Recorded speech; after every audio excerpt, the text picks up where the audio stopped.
안녕하세요. 오늘은 여러분이 보내주신 자료들을 바탕으로 보편적 학습 설계, Universal Design for Learning, UDL이라고 하죠. 이 개념을 함께 살펴보겠습니다. 네, 반갑습니다. 오늘 저희 목표는 명확합니다. UDL이 정확히 무엇이고, 이게 왜 지금 주목받는지, 그리고 어떻게 모든 학습자에게 더 나은 학습 기회를 제공하려 하는지 그 핵심을 좀 속 시원하게 알아보는 거죠. 네, 좋습니다. 자, 그럼 시작해 볼까요? 네. 그래서 UDL, 이게 구체적으로 어떤 개념인가요? 제가 이해하기로는 이게 단순히 특정 학생들, 장애 학생이나 이런 학생들만을 위한 건 아니라고 하던데요. 아, 네, 맞습니다. 그게 핵심이에요. 그쵸? 네.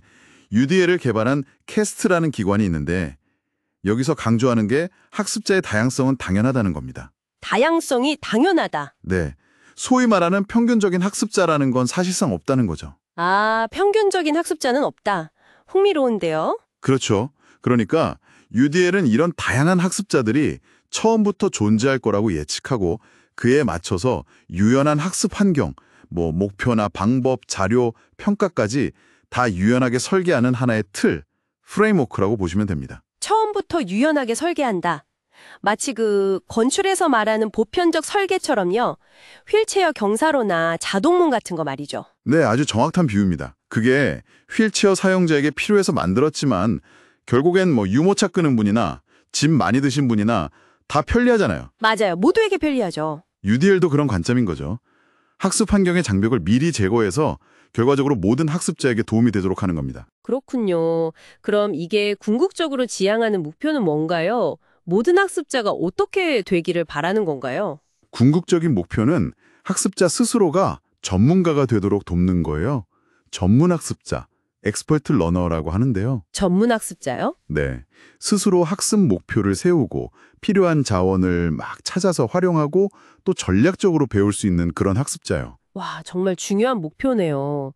결국 모두가 자기 주도적으로 배우는 거니까요. 그럼 이 UDL을 구현하기 위한 구체적인 원칙 같은 게 있을까요? 뇌과학과 연결된 3가지 핵심 원칙이 있다고 들었습니다. 네, 맞습니다. 캐스트의 가이드라인에 잘 나와 있는데요. 크게 3가지 원칙이 있습니다. 네. 첫째는 다양한 참여 방법을 제공하는 겁니다. 이건 학습의 왜, Y에 해당해요. 학습의 왜, 동기부여 같은 건가요? 그렇죠. 학습자의 흥미를 어떻게 끌어내고 또 그 관심을 어떻게 유지할 것인가 하는 문제죠. 예를 들면 학생들에게 선택권을 준다거나 배우는 내용을 자신의 삶과 연결시키도록 돕거나 아니면 교실 안에서 서로 협력할 기회를 많이 만드는 거예요. 아, 선택권이나 실생활 연계 중요하죠. 네, 어떻게 하면 학습자가 의미를 찾고 적극적으로 참여하게 만들까? 이게 첫 번째 질문입니다. 그렇군요. 그럼 2번째 원칙은요? 두 번째는 다양한 정보 제시 방법을 제공하는 겁니다. 이건 학습의 무엇, what과 관련이 있어요. 무엇? 정보를 어떻게 보여주느냐인가요? 네, 맞아요. 사람마다 정보를 받아들이고 이해하는 방식이 다 다르잖아요. 그쵸. 누구는 글을 선호하고, 누구는 그림이나 영상을 더 좋아하고. 바로 그겁니다. 그러니까 같은 내용이라도 여러 가지 형태로 제공하는 거죠. 인쇄물도 주고, 오디오 설명도 덧붙이고, 관련 영상 자료도 보여주고, 아니면 직접 만져보거나 조작할 수 있는 활동 기회를 줄 수도 있고요. 아, 어떤 보고서에서 본 사례가 생각나네요. 복잡한 과학 개념을 글로는 잘 모르겠던 학생이 그 애니메이션 영상이랑 모형을 보고서야 아 하고 이해했다고요. 네, 그런 게 바로 다중표상수단의 좋은 예시죠. 학습자가 내용을 가장 잘 파악할 수 있는 방법이 뭘까? 이걸 고민하는 겁니다. 그렇군요. 그럼 마지막 3번째 원칙은 뭔가요? 마지막 셋째는 다양한 행동 및 표현 방법을 제공하는 겁니다. 이건 학습의 어떻게, how에 해당하는 부분이에요. 어떻게? 배운 걸 표현하는 방식인가요? 네, 정확합니다. 학생들이 자기가 배운 것을 어떻게 보여줄 수 있는지 그 방법의 다양성을 주는 거죠. 아, 그러니까 꼭 시험지에 답을 쓰는 것만이 아니라 그렇죠. 글로 쓰는 보고서도 있겠지만 구두 발표를 할 수도 있고 토론을 할 수도 있고 아니면 그림을 그리거나 영상을 만들거나 모형을 제작하거나 심지어 공연 같은 형태로도 표현할 수 있게 하는 거죠. 와, 정말 다양하네요. 학생들이 자신의 강점을 살려서 보여줄 수 있겠어요? 네. 핵심은 학습자가 자신의 지식과 이해를 가장 잘 드러낼 수 있는 방법을 선택할 수 있도록 유연한 경로를 열어주는 겁니다. 정리해보면 학습의 동기부여, 왜, 정보의 이해, 무엇, 그리고 배운 것의 표현, 어떻게 이 세 가지 측면 모두에서 다양한 선택지와 유연성을 제공하는 거군요. 네, 맞습니다. 그게 UDL의 핵심 원칙들이죠. 그럼 이런 접근 방식이 가져오는 가장 큰 이점, 효과는 뭘까요? 모든 학생에게 좋다고는 하는데 구체적으로 어떤 변화를 기대할 수 있을까요? 가장 큰 이점은 역시 모든 학습자의 학습 접근성이 좋아지고 또 수업 참여가 활발해진다는 점입니다.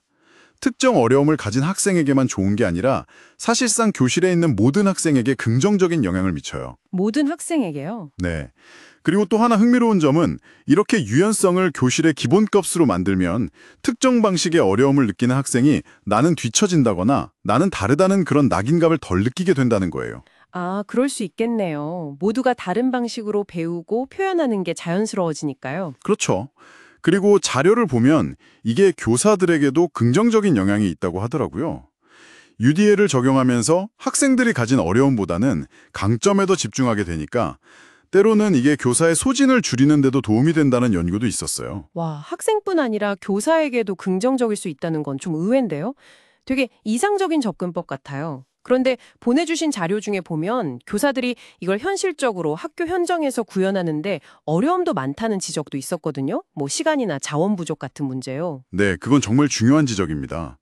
UDL이 아무리 좋은 틀이라고 해도 현실적인 제약 속에서 완벽하게 구현하기는 당연히 어렵죠. 그렇죠. 이상과 현실의 차이가 있을 텐데요. 네.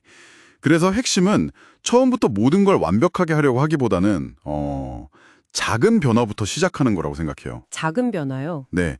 예를 들어서 평가 방식에 딱 한 가지 선택지만 더 제공한다거나 자료를 제시할 때 글 말고 다른 형태 하나만 더 추가해 본다거나 그런 작은 시도만으로도 생각보다 큰 차이를 만들 수 있거든요. 아, 완벽주의보다는 점진적인 개선이군요. 그렇죠. UDL은 어떤 최종 목표 지점이라기보다는 계속해서 학습 환경을 개선해 나가는 과정으로 이해하는 게 더 현실적이고 중요하다고 봅니다. 그리고 요즘은 기술 발전도 도움이 많이 되고요. 그렇군요. 지속적인 과정으로 봐야 한다. 결국 핵심은 말씀하신 것처럼 처음부터 학습자의 다양성을 당연하게 받아들이고 그걸 포용하는 환경을 만들려고 노력하는 그 자세인 것 같습니다. 네, 바로 그겁니다. 그래서 오늘 저희 나눈 이야기들을 바탕으로 여러분도 한번 생각해 보시면 좋겠어요. 지금 여러분이 배우거나 가르치는 그 환경 속에 혹시 누군가에게는 보이지 않는 장벽으로 작용하는 요소는 없을지. 생각해 볼 지점이네요. 그리고 참여 방식이든 정보 제시 방식이든 표현 방식이든 딱 하나의 선택지를 더하는 그 작은 시도가 우리가 미처 보지 못했던 어떤 잠재력을 끌어낼 수 있을지 이 질문을 오늘 대화의 마무리에 한번 던져보고 싶습니다.